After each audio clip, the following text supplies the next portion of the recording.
pronominaux, and more precisely, les verbes pronominaux réciproques.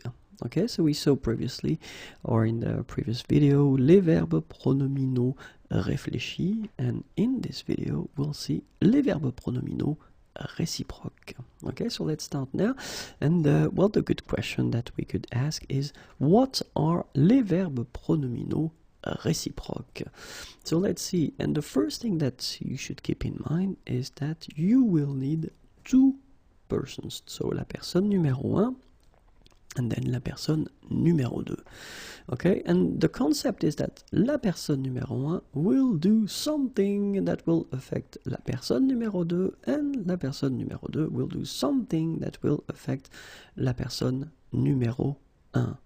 Okay, and this is what we call les verbes pronominaux réciproques. Let's see an example, and one good example will be se parler. Okay, so when you've got the sentence or the subject and here the verbs ils se parlent, okay, in that case it's quite clear. They speak to each other, if you want to translate that directly. This is the concept. So they speak or they talk to each other. And this is exactly the main concept of les verbes pronominaux réciproques. So, la personne numéro 1 parle à la personne numéro 2. La personne numéro 2 parle à la personne numéro 1. So, this cycle, okay, will actually symbolize in a way this concept of les verbes pronominaux réciproques. Okay?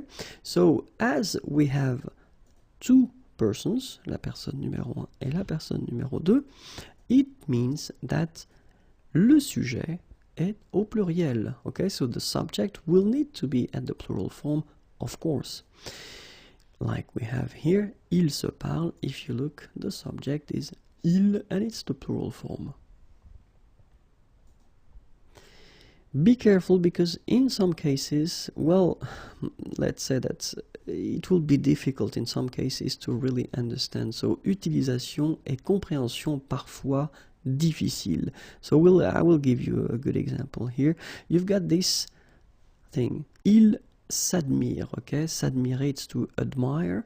So, il s'admire. So, of course, you get the plural form and then it's verb pronominal. So, probably you could think that it's a verb pronominal réciproque in this example. But actually, it is possible to have, of course, two persons. Okay, because we've got the plural. But in this situation, it would be also possible that the first and the second person, they admire only themselves.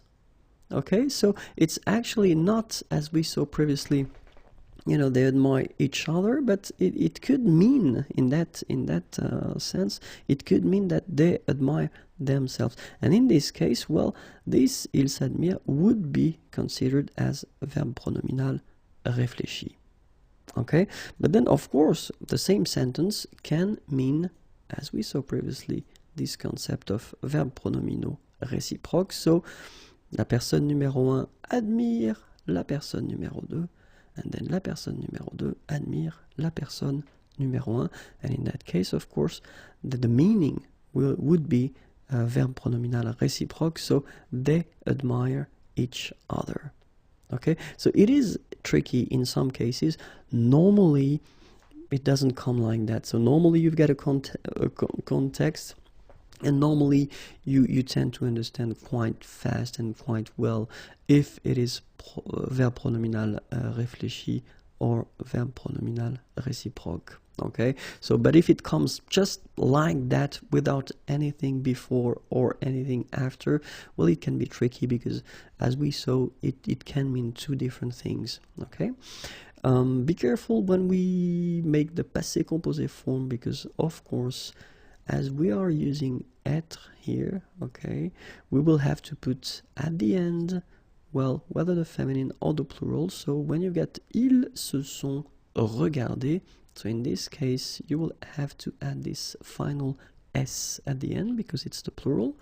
And then if you get the feminine form, elles se sont regardées, then you will get e for the feminine and then s for the plural form. Remember that we don't pronounce them, so you will get phonetically regarder, and then here the same form, regarder. Okay, so you don't pronounce anything after your e, but still you should write them if you want to write correctly. Okay, so masculin pluriel and then féminin pluriel.